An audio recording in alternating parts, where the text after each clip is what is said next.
있는 요 토기들입니다. 팽이 모양이고 이걸 갖다가 뭐 젊은 토기, 무문 토기 뭐 이런 식으로 합니다. 그리고 여기는 띠무늬 토기라고 얘기합니다. 이 토기를 우리 선조들은 우리나라에서는 선사시대 토기라고 설명을 하고 있습니다. 그런데 선사시대라는 개념이 뭘까요? 그러면 선사시대 다음에 신석기 시대 토기라고 하죠. 신석기 시대. 그러면 그 다음에 청동기 시대가 적어도 기원전 1500년 전부터 시작을 했기 때문에 그러면 기원전 1500년 전에까지 사용하고 그 이후에는 사용하지 않았느냐? 그거 아닙니다. 아메리카 대륙을 보니까요. 이 토기들은 기원 이후에까지 사용을 했던 겁니다.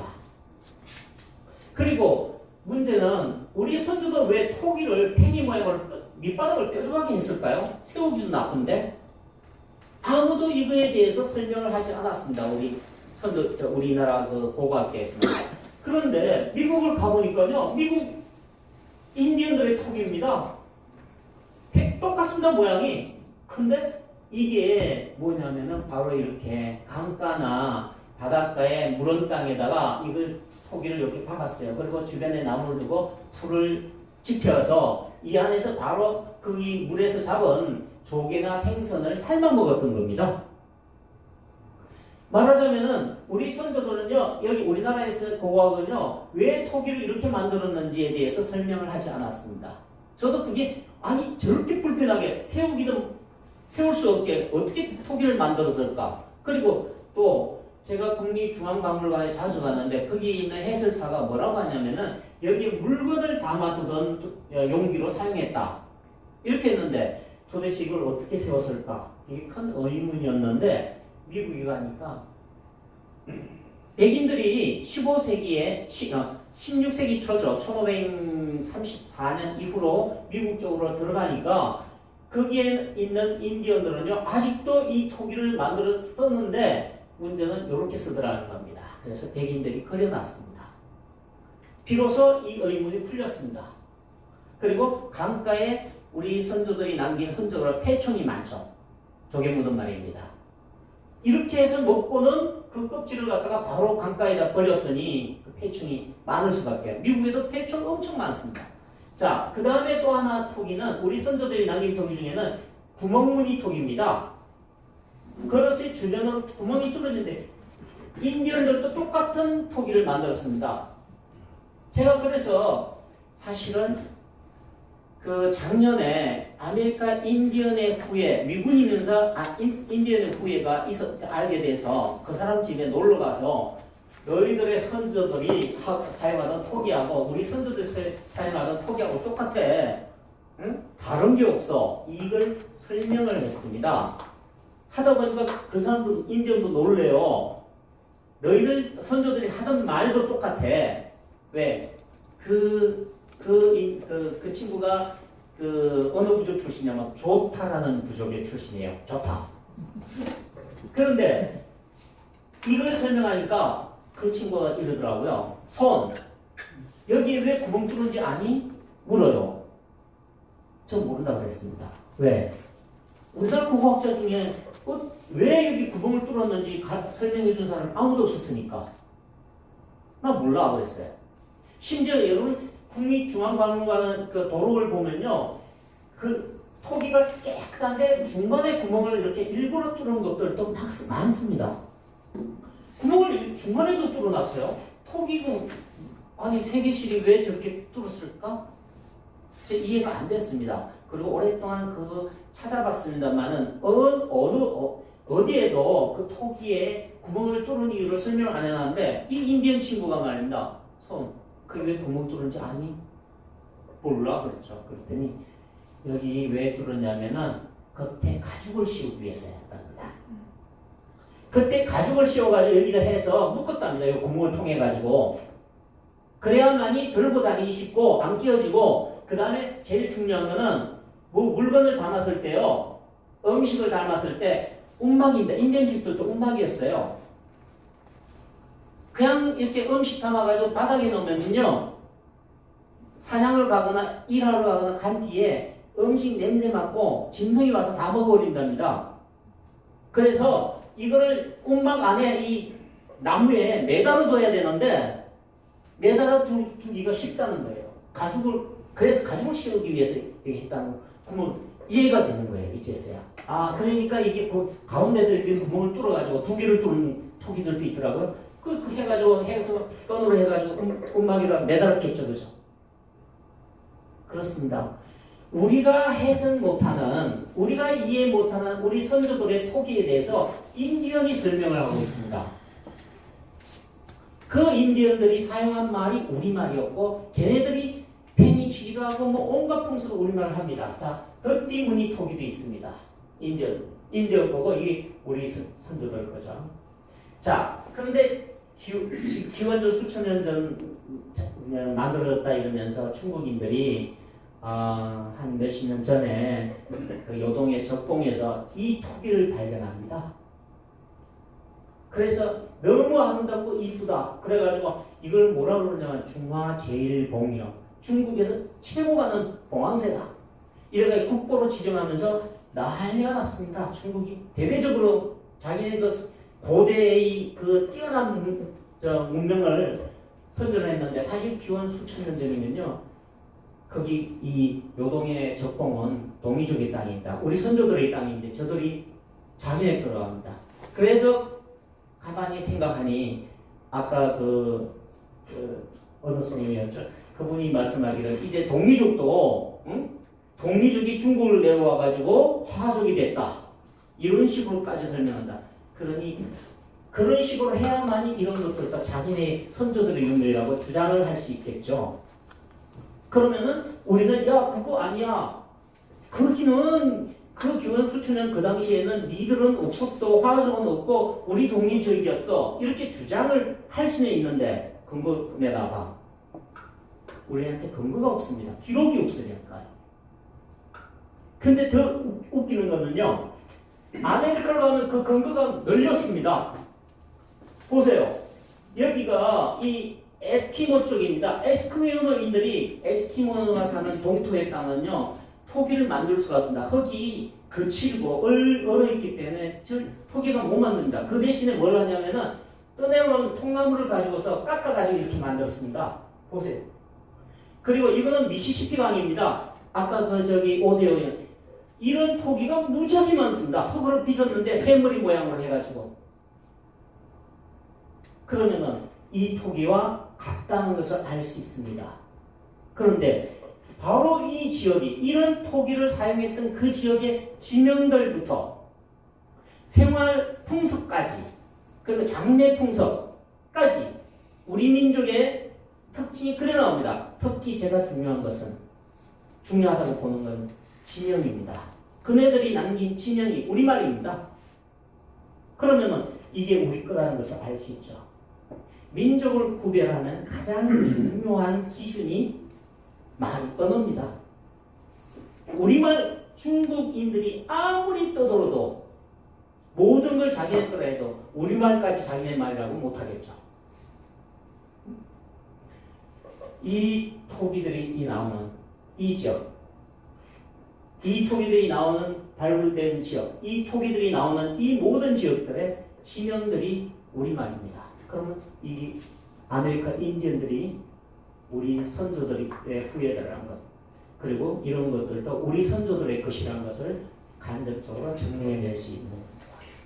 자, 그 다음에 통치 이념입니다. 홍위 인간은, 널리 인간을 이롭게 한다. 즉, 누가요? 통치자죠. 통치자가 백성을 돌본다는 뜻이 아니겠습니까? 그런데 앞에서 제가 말씀드렸듯이 우에우에 다도아니 멕시코 아스테카 제국의 황제입니다. 그런데 그의 이름이 높고 높은 다 도와주는 사람이란 우리말고 뜻이 도와주는 사람이야. 홍익인간의 이념이 그대로 들어있죠. 그 다음에 잉카가 미국의 이로키 부족 연합체의 그 제사장 역할을 했던 그분의 이름이 다도다 합니다. 그러면 이것도 홍익인간의 이념하고 그대로 같지 않은가. 그러니까 제가 보기에 통치 통치 구조와 통치 사상이 아메리카까지 연결됐다라고 볼 수밖에 없습니다. 그 아메리카 인디언에 대해서 제가 시간을 넘쳤었나요? 아니, 기도하십시오. 그 백인들이 뭐라고 기록했냐면요. 이렇게 기록했습니다. 인디언들은 제사는 니건 내 것으로 구별하지 않는다. 집안에 사용하는 것 외엔 전부 공동 소유로 생각하고 친구가 부족한 게 있으면 아낌없이 나눠준다. 다른 집단이 위험에 처하면 보상이나 대가를 전혀 생각지 않고 도와준다. 인디언들의 마음에는 언제나 조건이나 방법, 권리에 대해서 평등이 자리 잡고 있다. 서로 간에 굉장히 평등. 이것이야말로 그야말로 어쩌면은 우리의 홍익인간의 이념과 백성들 간의 통치자가 백성을 도와주는 것, 백성들 간의 서로 평등의 개념, 이게 바로 홍익인간의 정신이 아닐까라는 생각이 들고 우리 민족의 을과도 통용이 될 거라고 생각합니다. 더구나 이렇게 되어 있습니다. 또 다른 기록, 이건 기록에 보면은 인들보다 호의적이고 친절하고 자유로운 민족은 없을 것이다. 그들은 얼마 남지 않은 식량일지라도 자기 종족이든 아니면 그들이 식사할 때 우리에게 다가온 다른 종족이든 누구나와 나눠 먹는다. 비록 같은 공동체의 구성원이 아닐지라도 식량을 공동 소유하는 것은 그들 사회에서 매우 널리 퍼져 있고 사람들이 서로에게 너그럽다. 그래서 잉카 제국을 정복했던 스페인의 그 정복자 중에 한 명이 자기가 죽기 직전에 기록한 글이 찾아보니까 있더라고요. 뭐라고 했냐면은 우리 스페인 사람들은 집안에 황금이나 귀한 게 있으면 외출할 때 문을 꼭꼭 닫고 자물쇠로 잠그고 떠난다. 그런데 이 사람들은 전혀 문도 없지만 잠글 생각도 안 한다. 그렇다고 해서 누가 어떤 물건을 남의 집에 가서 훔쳐가거나 이런 게 전혀 없었다. 어쩌면 우리는 지상의 천국을 파괴했는지도 모른다. 이게 잉카 제국을 정복했던 스페인의 정복자가 남긴 글이었습니다. 그래서 우리 선조들의 고대 우리 선조들의 사회를 이 아메리카 인디언들을 통해서 좀 들여다볼 수 있지 않을까. 특히 오늘 제가 처음 이렇게 그동안 제 강의가 유튜브에 많이 돌아다니고 있지만 지금 말씀드린 건 거의 처음 보는 내용들일 겁니다. 죄송하지만 이거는 인터넷에 공개를 안 했으면 좋겠습니다. 자, 그 다음에 이제 저도 또 한 가지 배우기 위해서 의문점이 있는 겁니다. 여기 역사에 죄가 깊으신 스님들이 우리 이창구 박사님들이 많이 계시니까 우리 선조들의 왕들의 이름이 참 희한합니다. 고조선의 마지막 왕이 우거 왕입니다. 부여에 보면 왕을 보면 위구태, 간위거, 그 다음에 마이라는 사람이 왕위에 올랐는데 우가 형의 아들이 이름이 위거인데 그를 갖다 대사로 임명했다. 이런 말이 나옵니다. 여기 보면은 우거, 위거, 간위거, 간은 한자가 아니라 우리 선조들이 쓰던 말일 겁니다. 저 발음이 중국의 고금음표라는 책을 통해서 보면은 거의 우리말 큰에 가까운 발음입니다. 그러니까 큰 위거입니다.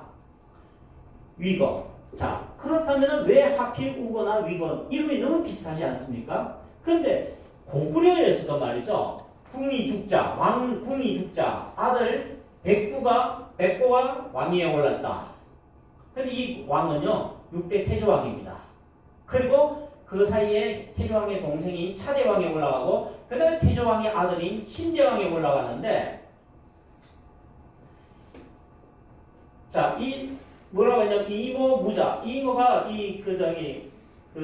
자식이 없어가지고, 그 다음에 이제 제가 몇 줄 건너뛰었습니다. 이모라는 이름이 이모인 왕이인데, 자식이 없어가지고, 관노부 여자하고 바람을 피워가지고 아들을 낳는데 그게 위궁입니다.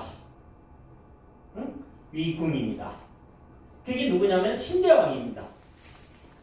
응? 백고인데, 응? 그런데 나중에 그 밑에 줄에 보면은 신대왕의 이름이 백고인데 나중에 궁이라고 불렀다라는 기록이 나옵니다. 그리고 이모 사후에 또 이모가 죽은 후에 이 아들이 왕위에 올랐는데 그 고려왕인 궁이다. 그게 누구냐면 동천왕입니다. 그 동천왕의 이름도 보면은 그 삼국지 위지 동의전에 보면은 우이거라고도 기록되어 있고 위궁이라고도 기록되어 있고 궁이라고도 기록되어 있습니다. 그리고 그 밑에 보면 바로 이 동천왕의 정조부가 이름도 궁이었다. 정조부가 누구냐면요 바로 이 신대왕입니다. 자, 그래서 제가 보기에 이 고구려 왕들의 이름도 말이죠. 궁 몇 대에 걸쳐가지고 이름 똑같습니다. 여기를 보면은 위구고. 그런데 더 흥미로운 것은 동천왕의 이름을 위거, 우위거, 우는 높다는 뜻일 것입니다. 우에 그러니까 위거고. 그 다음에 여기도 위궁도 위거와 거의 같은 말이라는 걸 알 수 있습니다. 그러면은 고조선의 왕의 이름, 그 다음에 부여의 왕들의 이름, 고구려의 왕들의 이름이 거의 비슷하다는 겁니다. 그래서 제가 역사를 보면서 왜 이름이 이렇게 비슷할까?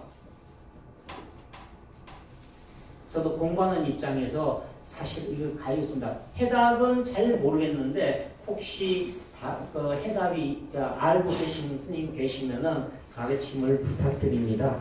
단 저는 이 아메리카 대륙의 기록을 보니까 이 왕들이나 높은 사람들을 굿하는 사람을 봤어요. 신에게 제사를 지내는 굿하는 사람을 봤는데 이 굿이란 것은 오늘날 오늘날에 와서는 무당이 신에게 제사 지낼 때 그 제사를 우리말로 굿이라고 하잖아요. 그런데 이 멕시코의 그 아스테카 제국의 기록을 보면은 이 왕들의 집단, 이런 집단을 전부 다 태굿들이었습니다. 굿하는 사람들이라는 뜻입니다. 덜을 우리 태굿들이라고 적었는데 이 덜도요 우리말입니다. 왜? 덜 속에는 사람이라는 뜻이 우리말에 있습니다. 이들, 저들, 그들 사람이잖아요. 이거저는 지시를 가리키고 덜 속에 사람의 뜻이 있는 겁니다. 그런데 태굿들입니다. 태는 제 책을 읽으신 선생님들은 이해를 빨리 하실 겁니다. 태는 고대 우리 선조들이 사용하던 그 신성한이라는 뜻입니다. 그러니까 신성한 굿하는 사람들이라는 뜻으로 쭉 했습니다. 그래서 제가 지금까지 연구를 해본 결과는 이 이름이 그도 굿이라는 말일 걸로 우리말 굿을 한자어로 처음 기록하다 보니까 이렇게 기록하지 않았을까? 이것도 역시 궁도 마찬가지로. 그래서 이 굿이라는 것은 굿하는 사람, 즉 재정일치의